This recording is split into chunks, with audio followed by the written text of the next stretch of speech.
ध्यान दीजिए, जिसने प्रभु के संबंध को स्वीकार किया उसकी पहचान है उसके अन्य माने हुए संबंध सब ढीले हो जाते हैं। अब आसक्ति नहीं, अब किसी से अपनापन नहीं रह गया। तो क्या होता है, उसके हृदय में निश्चिंतता, निर्भयता, निशोक, निशंक। ये केवल साधन से नहीं हुआ है, प्रभु से अपना संबंध स्वीकार करने से और अन्य संबंधों को मिटाने से। जो मिटे हुए ही हैं पर आप माने हुए हैं सत्य, इसलिए आपको जो सत्य है उसका अनुभव नहीं हो रहा। आप निश्चिंत हो जाएंगे। अब कोई जैसे अपने लोग, कोई ऐसा नहीं कि ऐसी साधारण भगवदाश्रित जीव हैं, साधारण ही है, पर असाधारण बात हृदय में एक बैठ गई कि अब अपनी कोई परवाह नहीं रह गई। हमें नरक मिलेगा कि स्वर्ग मिलेगा, निकुंज मिलेगा कि क्या मिलेगा और क्या जाएगा, अब क्या होगा, कोई प्रश्न नहीं रह गया है। बस हर प्रश्न का एक उत्तर है ना, श्यामा जी करुणा समुद्र लाडली जो है ना, बस निश्चिंत हो गए। अब कोई चिंता नहीं रही, ना लोक व्यवहार की और ना परमार्थ की। परमार्थ व्यवहार बनो कि ना बनो, निश्चिंतता, निर्भय।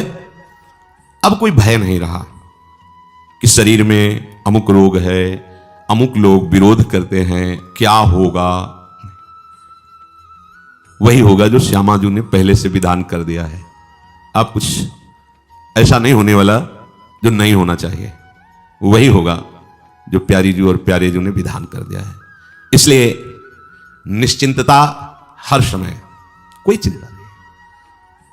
सच्ची मानिए, ऐसा कुछ नहीं कि कोई विशेष अवतार होता है या कोई, ये विशेष भगवान की समर्पण वृत्ति जो होती है ना, यही सबसे बड़ी विशेष बात। जो जितना शीघ्र अपने को समेट कर प्रभु ने समर्पित कर दिया, वो उतना ही बड़ा महापुरुष हो जाता है। नहीं, जो ब्रह्मा जी में अंश है वही एक चींटी में भी विराजमान है, क्योंकि कभी ब्रह्मा जी को भी चींटी बनना पड़ता है, कभी चींटी भी ब्रह्मा जी बन जाती है, क्रम चलता रहता है। मत कहीं करें बिरंचिया जा ही मत सकते ही। निश्चिंतता अगर आपके हृदय में नहीं आई तो आप मुख से कहते हैं श्यामाजू हमारी है, पर अंदर से आपने असत संबंधों को सजा रखा है। देख लीजिए, यह वाणी का केवल विषय नहीं है, यह हृदय का विषय है। अगर आप कहते हैं कि हे नाथ मैं आपका हूं, आपके सिवा मेरा कोई नहीं है, तो आपके अंदर निश्चिंतता आ जानी चाहिए। फिर चिंता आपको क्यों सता रही? इसका मतलब कुछ सजाए हो, अभी कुछ बचा के रखा है आपने, तभी आप चिंतित हो, नहीं तो निश्चिंत हो जाओगे। क्योंकि सच्ची मानिए, हमारी चिंता का कारण हमारा अज्ञान है। शरीर को लेकर, शरीर संबंधियों को लेकर, भोगों को लेकर, जीवन को लेकर, मरण को लेकर, यही चिंताएं, और इसी का नाम अविद्या है, अज्ञान है। अब हमारे जीवन भी प्रभु है, हमारा मरण भी प्रभु है। कोई कहते हैं मरण प्रभु कैसे हो सकते हैं? तो विभूतियों में वर्णन किया है कि सब कुछ हरण करने वालों में मैं मृत्यु हूं, तो मेरा प्रीतम श्री कृष्ण आ रहा है आलिंगन करने मृत्यु रूप से। अब क्या चिंता है? जिसके लिए पूरा जीवन व्यतीत किया आ रहा है, अब क्या चिंता है? तुम्हारे लिए मृत्यु होगी, मेरे लिए मेरा प्रीतम है, अब क्या चिंता है? निश्चिंतता उसके रोम रोम में भर जाती है। दूसरा, निर्भयता। किससे भय करे? बड़े से बड़े भयावह रूप में मेरा प्रभु विराजमान है, अब क्या भय करना है? नहीं होता भय। जब तक कुछ अपना माने हुए तब तक मेरा शरीर, तो भयभीत हो जाओगे। दो प्रकार का भय होता है, एक विचार भय और एक होता है स्वाभाविक भय। स्वाभाविक भय शरणागत में भी होता है। जैसे हम सत्संग करें, बड़ी जोर की आवाज, अभी यहां कुछ हो, एकदम ऐसे हो जाएगा, ये सबके शरीर में होगा। एक बार पूज्य परमहंस स्वामी श्री मंगनानंद सरस्वती सेनपुर, बड़ा विशाल वट वृक्ष है, उसी के नीचे पद्मासन में बैठे ब्रह्म चर्चा कर रहे थे। तो एक आगंतुक गंगा किनारे आए हुए महात्मा थे, बड़े त्यागी तपस्वी, यही चर्चा वो कर रहे थे कि बड़े बड़े सिद्धों में भी स्वाभाविक भय विराजमान रहता है। तो उनका जब ब्रह्म बोध हो गया तो स्वाभाविक भय कैसे रहता है? जब वो जान गया कि मेरा स्वरूप ब्रह्म में, तो स्वाभाविक भय भी कैसे रह जाएगा? बोले नहीं स्वामी जी, स्वाभाविक भय होता है। और इतने में एक चील जो है, चील पक्षी होता है, वो ऊपर से सूखी डाल में बैठा, वो झरझर जैसे पत्तों से करती हुई ऐसे ऐसे हो गए। सिद्ध महापुरुष थे स्वामी मंगनानंद सरस्वती। उनका स्वामी जी आपको ब्रह्मबोध नहीं है क्या? ये क्या था? बम थोड़ी फूट रहा था, वृक्ष से एक छोटी डाल ही पत्तों से लड़खड़ाती हुई है। ये क्यों चेष्टा हो गई शरीर में? इसे कहते हैं स्वाभाविक भय, और ये बना रहता है। अचानक कोई आवाज, कोई ऐसा, वो एकदम ऐसे होगा। इससे जांच ना करें कि ये शरणागत नहीं, देखो भयभीत हो गया, ऐसे नहीं। बंदर एकदम ऐसे, आप जाली के अंदर बैठे हैं, बहुत सुरक्षित है, पर एकदम ऐसे, आप एकदम ऐसे हो जाए, ये स्वाभाविक भय। विचार भय नहीं रहता। जहां विचार है वहां भय नहीं रहता। मेरे प्रभु ही सब रूपों में है, शरणागत को ऐसा। अगर ऐसा भी अनुभव नहीं हुआ तो ये मेरे प्रभु बहुत बलशाली है, मेरा कोई कुछ नहीं बिगाड़ सकता, नहीं बिगाड़ सकता। उनका नाम चल रहा है, उनके हम आश्रित है, हमारा कोई कैसे बिगाड़ सकता, नहीं बिगाड़ सकता। तो वो निर्भय हो जाता है, कहीं भय नहीं रहता। सबसे बड़ा भय होता है मरने की बात सुन करके, होता है। जब तक ठिकाने पे नहीं पहुंचा जाता तब तक भय। सोचो, मरना है, जिनसे हम प्यार करते हैं सब छूट जाएंगे, शरीर संबंधी वो एक बार घबराहट पैदा हो जाएगी। आप सोचो, अगर आपको अभी कोई सूचना दे दे कि आप 2 दिन में मरने वाले हो, हालत खराब हो जाएगी। अब मृत्यु एक ऐसी सूचना है जिसमें सबके होश उड़ा देती है, सबके होश उड़ा देती है। ये मृत्यु एक ऐसी भय है, इससे कोई मुक्त नहीं हो सकता। वही मुक्त हो सकता है जो भगवान में तन्मय हो गया है, भगवान में स्थित हो गया। भगवत परायण उपासक ही मृत्यु से, जब मृत्यु की बात आती है ये सोच आता है कि अभी तो हमें ध्यान करना पड़ता है, अभी तो हम भाव करते हैं, और शरीर छूटेगा तो हम अपनी प्रियाजू के पास पहुंच, कितनी खुशी होगी। ये बहुत अच्छी बात, जब छूटेगा ना तो हम प्रियालाल के समीप पहुंच जाएंगे, उनकी सेवा में पहुंच जाएंगे, अपने प्यारीजू का जिनका हम गान कर रहे हैं, जिनका चिंतन कर रहे हैं, उनसे मिलना होगा। ऐसे उपासक की मृत्यु जानते हो कैसा होता है? स्वप्न से जागरण या जागरण से सुषुप्ति, ऐसा समझ लो। एक स्वप्न है और उसमें जागा तो निकुंज पहुंच गया, या एक ये जागरण है उसमें एक गाढ़ निद्रा आ गई, आंख खुला तो देखा प्रियालाल के समीप पहुंच गए। अब मृत्यु भयावह नहीं रहेगी, अब उसको कोई भय नहीं छू सकता। अगला है निशोक हो जाता है। कौन? जो प्रभु से अपना संबंध मान के सारे संबंध मिटा देता है। अब शोक किस बात का? आज बहुत सी वस्तुएं हैं, अगर ये नष्ट हो गई तो कैसे चलेगा? तो तुमने प्रकट किया है वस्तुएं, जिसने तुम्हारे लिए ये वस्तुएं सेवा में दी है, वो अनंत ब्रह्मांडों की रचना एक पलक झपकते कर देता है, तो तुम उसके दास होकर तुम वस्तु का शोक करोगे? हो ही नहीं सकता शोक। बड़ी से बड़ी हानि हो जाने पर उसके अंदर ऐसे नहीं आएगा कि अब क्या होगा, ऐसा नहीं हो सकता, क्योंकि वो जानता है कि हमारा प्रीतम कौन है। कहने में तो कह दिया अनंत ब्रह्मांड, लेकिन अगर इनमें घूमा जाए तो कल्प कल्प लग जाएंगे, फिर भी पार नहीं पाओगे। ऐसे मृत्युलोक ही इतना बड़ा है। कुछ देश आपकी समझ में केवल आते हैं, लेकिन बहुत सी ऐसी भूमि है जहां केवल सिद्ध देव यक्ष गंधर्वों का प्रवेश है, मनुष्य जा ही नहीं सकता है, कोई वायुयान भी नहीं जा सकता। केवल बातें बनाना अलग बात है, वहां केवल दिव्य सिद्धियों से को प्राप्त हुए महापुरुष ही वहां जा सकते हैं। इसी मृत्युलोक में ऐसी जगहें हैं। भागवत में वर्णन है, एक आम की नदी बहती है, एक जांबू, उसमें सोना बहता है, एक शहद की नदी बहती है, एक दूध की नदी बहती है। अपने तो केवल नमक वाले समुद्र के घेरे में ही इतने परिचय तो है, इसी में, इसी मृत्युलोक में भागवत में वर्णन है ऐसी ऐसी नदी। अगर बताओ दूध की नदी तो फिर खरीद लगाए पड़े, बोला आप लगा, लेकिन अपने लोगों को काय में घेरा गया है नमक वाले में। नमक का ही पानी मिलेगा समुद्र में आसपास जहां जितना है। कोई ऐसा नहीं कि गन्ने के रस वाला मिला या आम के रस वाला मिला, ऐसा नहीं। वो आप पढ़ करके देखो तो है ना मृत्युलोक में। और ये बहुत छोटा लोक है मृत्युलोक, ऐसे न जाने कितने लोग, लोकांत, मतलब जैसे स्वर्ग लोक कह दिया केवल स्वर्ग लोक, लेकिन स्वर्ग लोक में गंधर्व लोक, अप्सरा लोक, कितने ऐसे लोक हैं, कोई पार पा सके, इसीलिए उनका नाम अनंत है। और वो अनंत भगवान मेरे प्रीतम है। अगर मेरी कुछ वस्तुएं जो मानी हुई सेवा की हैं वो नष्ट हो जाती है तो शोक क्या? क्या शोक? हमारे प्रभु चाहते हैं कि ये प्रयोग में ना हो, इसलिए नष्ट हो गई। अगर चाहेंगे तो एक क्षण में उससे अनंत गुना वस्तुएं उपस्थित हो जाएंगी। इसलिए भक्त के हृदय में, शरणागत के हृदय में शोक नहीं होता। आगे कह रहे निशंक रहता, कोई शंका नहीं होती, पता नहीं कल्याण होगा कि नहीं होगा, यह शंका नहीं होनी चाहिए। यह शंका है तो तुमने कभी किसी संबंध को सजा रखा है, इसलिए किसी भोग के भोक्ता बने हो, इसलिए शंका है। नहीं, सच्ची कहते हैं, बिल्कुल निशंक हो जाओगे, कल्याण का भी कल्याण हो जाएगा। अगर शंका है कि पता नहीं मेरा कल्याण होगा कि नहीं, तो 2 बातें ढूंढ लो, किसी भोग में सुख भोग रहे हो और किसी संबंधी को सजा रहे हो। अगर ये 2 बातें, तब ये शंका आई, अगर ये नहीं है तो निशंक हो जाओगे। ब्रह्मभूता प्रसन्नात्मान शोचति न कांक्षति समाः सर्वेषु भूतेषु मद भक्तिम लभते पराम। अब उस उपासक के हृदय का क्या आनंद होगा जो निश्चिंत है, निर्भय है, निशोक है और निशंक है।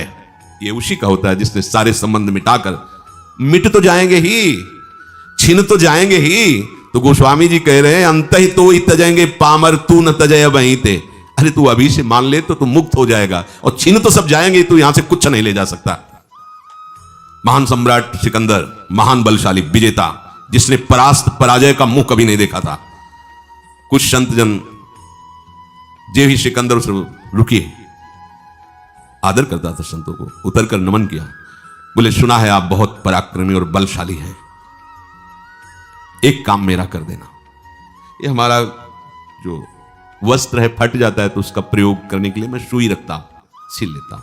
ये सुई सुनते हैं परलोक में नहीं मिलेगी और आप बलशाली हो, ये सुई पहुंचा देना, इतना आप प्रयोग कर लो अपने बल का कि ये सुई पहुंचा देना। तो उसने कहा कि परलोक जाने पर सुई क्या, कुछ नहीं जाता, आपको ज्ञान है? यहां इतना तो है कि कुछ नहीं। फिर लाखों जीवों की हत्या कर रहे हो, जीवों को काट रहे हो और अपने को तुम बहुत बलशाली समझते हो, एक सुई भी यहां से नहीं ले जा सकते और तुम समझते हो सिकंदर सम्राट है क्या तुम? उसी समय से युद्ध बंद कर दिया और कहा जब सिकंदर मरे तो उसके विमान से दोनों हाथ ऐसे कर देना जिससे सब लोग देखें कि महापराक्रमी बलशाली सिकंदर एक सुई भी नहीं ले जाना, एक सुई भी ले जाने में समर्थ नहीं है यहां की। तो अंत ही तो ही तजेंगे पामर, तू न तजय वहीं ते मन पचितई है अवसर बीते। एकमात्र प्रभु के संबंध को स्वीकार करके सब संबंध मिटा दो। जिधर देखोगे उधर तुम्हें प्रीतम खड़ा मुस्कुराई देगा, जिधर देखोगे। जड़ चैतन्य कछु नहीं दीखत, जित दीखत तित श्याम खड़े। बिवहल बिकल संभारन तन की, घूमत नैना रूप भरे। करनी अकरनी दो विधि भूले, विधि निषेध सब रहे धरे। नर हरिदास ते भय बावरे, जे या प्रेम प्रवाह परे। पर प्रेम प्रवाह में पड़ने के लिए प्रेम गली अति साकरी तामे दो न समाए, बस एक प्रीतम, इसके सिवा कोई अपना संबंध ही नहीं। प्रभु कह रहे हैं कांक्षन्तः कर्मणां सिद्धिं यजन्ते हि देवताः। क्षिप्रं हि मानुषे लोके सिद्धिर्भवति कर्मजा। जब ऐसे करुणा निधान प्रभु हैं, इतने सामर्थ्यशाली हैं और इतना हम सबको प्यार करते हैं, तो सब लोग ऐसे प्रभु को क्यों नहीं बचते? तो प्रभु कहते हैं ये जो शकामी लोग हैं ना, अपनी कामना की पूर्ति वाले, ये विविध देवताओं की आराधना किया करते हैं, क्योंकि इस मनुष्य लोक में जल्दी फल की प्राप्ति, कामना की पूर्ति इन्हीं देवताओं की आराधना से होती है। जल्दी भगवत प्राप्ति की बात नहीं कर रहे, कामनाओं की पूर्ति की। ऐसा करो ऐसा हो जाएगा, ऐसा करो ऐसा हो जाएगा। कांक्षन्तः कर्मणां सिद्धिं व्यजन्ते हि देवताः। यहां प्रभु इसलिए कह रहे कि ऐसा हमारा उदार स्वभाव, ऐसी सामर्थ्य, ये सब सुनकर के भी सब केवल मेरे ही परायण क्यों नहीं होते? उसका कारण ही होता है कि अपनी कामनाओं की पूर्ति के लिए विविध देवताओं का यजन करते हैं। इसमें भी एक बात है, यदि स्वार्थ रहित हो करके किसी की भी आप आराधना कर लो तो वो आपको भगवान तक पहुंचाने का रास्ता दे देगा। किसी की भी, सुअर कुत्ता मनुष्य, किसी की भी स्वार्थ रहित निष्काम भाव से किसी की भी सेवा बन जाए तो आपको भगवत मार्ग में लगा देगी, आगे भगवत मार्ग में बढ़ा देगी। और सकामता होने के कारण, फल प्राप्ति की आकांक्षा से किसी देवी देवता की आराधन वृत्ति होने के कारण वो भगवान को नहीं जान पाता, भगवान के मार्ग में नहीं चल पाता। सबको ये पता है कि बहुत जल्दी जो देवताओं के लिए कर्म किए जाते हैं उनका फल अनुभव में आने लगता है। अगर सही ढंग से किया जाए तो कुछ मंत्र ऐसे, कुछ आराधनाएं ऐसी, कुछ वो जल्दी लाभ दिखाई, लेकिन हमारे प्रभु ऐसा नहीं है। प्रभु का ऐसा स्वभाव नहीं। प्रभु सर्वतो भावेन तुम्हारे अंतःकरण की वासनाएं और पाप प्रवृत्ति का नाश करके परम सुख प्रदान करने के लिए ही आपकी मांगी हुई कामनाओं को, जिनसे आपका परम सुख रुकता है, वो कभी नहीं देंगे आपको। और देवता क्या है? दुकानदार। अगर दुकानदार के पास जाओ, पैसा है जो चाहो ले लो, लेकिन वही पिता यदि दुकान में बैठा हुआ है और तुम उसके पुत्र हो और तुम मांगो जाके, तो जिसमें तुम्हारा हित होगा वही देगा, नहीं देगा, अन्य नहीं देगा। प्रमाणित करो कि आपके लिए बात आवश्यक है। अगर वो नहीं सिद्ध होती तो नहीं देगा। चलो जो घर में वही खाओ, यहां तुम्हारी मनमानी नहीं चलने वाली। प्रभु हमारे अहेतुकी कृपालु है, वो हमारे मांगने पर भी वो वस्तु नहीं देते जिससे हमारा माया चक्र और पुष्ट हो, जिससे हम दुख अशांति क्लेश में पहुंचे, वो नहीं करते। प्रभु बहुत दुलार करते हैं अपने भक्त को। देवर्षि नारद जी ने जब भगवान पंपा सरोवर में विराजमान एकांत में थे तो कहा, प्रभु एक बात खटक रही है, जिंदगी में एक बार तो हमने उस राजकुमारी से ब्याह करने की सोची थी, आपने क्यों नहीं करने दिया? कुछ और कभी मांगा नहीं था आपने, और उसी का परिणाम है कि आप एक गए मृग मधुकर श्रेणी, तुम देखी सीता मृग नैनी। आप बिलप रहे हो क्योंकि हमने श्राप दिया था, जैसे मैं स्त्री के दुख में दुखित हो रहा हूं वैसे तुम। तो प्रभु ऐसा क्यों आपने ऐसा किया? तो प्रभु ने वहां कहा था कि मैं अपने भक्त को बहुत प्यार करता हूं और मैं प्रसन्न होकर भक्त को कभी माया नहीं देता। अगर वो मांगता भी है तो जैसे वैद्य से कुपथ्य रोगी मांगे तो वैद्य नहीं देता, सदवैद्य नहीं देता, ऐसे मैं अपने शरणागत भक्त के मांगने पर भी जो उसे बंधन क्लेश अशांति प्रदान करे वो कामना पूर्ण नहीं होने देता। मैं तुमको बहुत प्यार करता हूं नारद, इसीलिए तुम्हारी उस इच्छा की पूर्ति नहीं होने दिया, क्योंकि उसमें बंध जाने पर फिर मेरी प्रेम लक्षणा वृत्ति नहीं रह जाती, प्रेममयी वृत्ति नहीं रह जाती, और तुम हमारे अनन्य प्रेमी हो, इसलिए हमारा कर्तव्य बनता था जिससे तुम्हारा परम हित हो वही मैं करूं। इस आंसू आ गए नारद जी के, यह ऐसा प्यार करने वाला कौन हो सकता है। प्रभु हैं अपने सगे स्नेही सुहृद, बहुत दुलार करने वाले, और देवता हैं दुकानदार। जैसे जितना पैसा जो चाहो ले लो, वो उनको मतलब नहीं कि तुम क्या ले रहे हो, पैसा दीजिए और लीजिए, पर प्रभु ऐसा नहीं करते। दुकानदार को मूल्य से मतलब है, प्रभु को आपसे मतलब है। कितना दुलार है उनकी नाम है, उनकी नाम में कितना दुलार है, ये कोई शरणागत ही जान सकता है। जो हम चाहते हैं वो नहीं होने देते, उसमें कितना उनका प्यार है। और अज्ञान के कारण जैसे छोटा बच्चा कुछ मांगता है और उसका अहित उसमें होता है, तो माता पिता नहीं देते तो गुस्सा हो जाता है, और वो अपने साथियों से कहता है कि बहुत कब ये पधारे और हमारा राज्य पूरा हो। वो अंदर से अहित सोचता है कि माता पिता मेरा अनिष्ट करने वाले, वो नहीं जानता। ऐसे ही नास्तिकता आ जाती है उन शकामियों के हृदय में, जब भगवान की आराधना करते और भगवान का उधर से ना होता है, तब उनको लगता है क्या भगवान, सब कुछ तो था, इतना कर देने में क्या जाता है, ऐसा सोचते हैं। तुम नहीं जानते हो तुम्हें कितना प्यार करते हैं, इसीलिए वो अपनी मायाकृत, भगवान का प्यार मायाकृत वस्तुओं के बढ़ने में नहीं है, भगवान का प्यार है मायाकृत वस्तुओं का विस्मरण करने में। कोई भी हमारा नहीं, कुछ भी हमारा नहीं। भगवान जिस पर कृपा करते हैं उसकी सर्वात्मतर वृत्ति का अपहरण कर लेते हैं, इसी का नाम है सर्वनाश। सर्वनाश शब्द से लोग भयभीत हो जाते हैं कि भगवान बाहर का सब कुछ नष्ट कर देते हैं। तो देखो अम्बरीश जी चक्रवर्ती सम्राट हैं, क्या नष्ट हुआ? सर्वात्म वृत्ति भगवान, एक एक वृत्ति भगवान ले लेते हैं अपने। ये उनकी दया है, ये उनकी करुणा है। नहीं, संसार में वृत्ति लगाकर ही तो हमारी दुर्गति होती है। जैसे दुकानदार के पास जाओ, आप दिया सलाई मांगो, चाकू मांगो, कुछ भी मांगो, पैसा दीजिए और लीजिए, परंतु यदि अपना पिता दुकान में बैठा है तो आपको नहीं देगा। चाकू की क्या जरूरत है, दिया सलाई की तुम्हें क्या जरूरत है, किसका, दबका के भगा दे चल, तो आपको लगेगा कि ऐसे हमारे प्रभु हैं, मांगने पर भी नहीं। भक्तों को कोई रोग होता है, बड़े बड़े पापी हैं, उनको रोग देना चाहिए, और भक्तों को रोग दे देते हैं ऐसा वैसा। भक्तों की क्या परीक्षा, क्यों पिटवाते हैं भक्तों को? कहते हैं बाल भी बांका, खाल उधड़वा देते हैं, स्वयं पिटवा देते, बड़े लीला बिहारी। ये सब क्या है? दूर से नहीं जान सकते प्रभु को, दूर से तन्मय हो फिर जान जाओगे। आओ तुम अपने हृदय को प्रभु के चरणों में समर्पित करो, वही स्थिति तुम्हारी होगी, प्रश्न ही नहीं रह जाएगा। फिर तो रोम रोम तुम्हारा बलिहार होगा कि ऐसे गुरुदेव, ऐसे संत महापुरुषों के चरणों की बलिहारी, जिन्होंने मुझे ऐसे प्रभु दे दिए, ऐसे लाडले ठाकुर दे दिए। देवता लोग अपनी उपासना करने वाले उपासकों का हित होगा या अहित, बिना विचार किए उनकी तपस्या, उनके कर्म के अनुसार उसका फल देने के लिए तैयार है। पर भगवत प्राप्ति या मोक्ष किसी भी देवता के सामर्थ्य नहीं कि दे सके। एक सृष्टि जन्य प्रयोग में आने वाली वस्तु या कोई सिद्धि ऐसी दे सकते हैं, उसमें तुम्हारा हित हो तो इससे कोई मतलब नहीं है।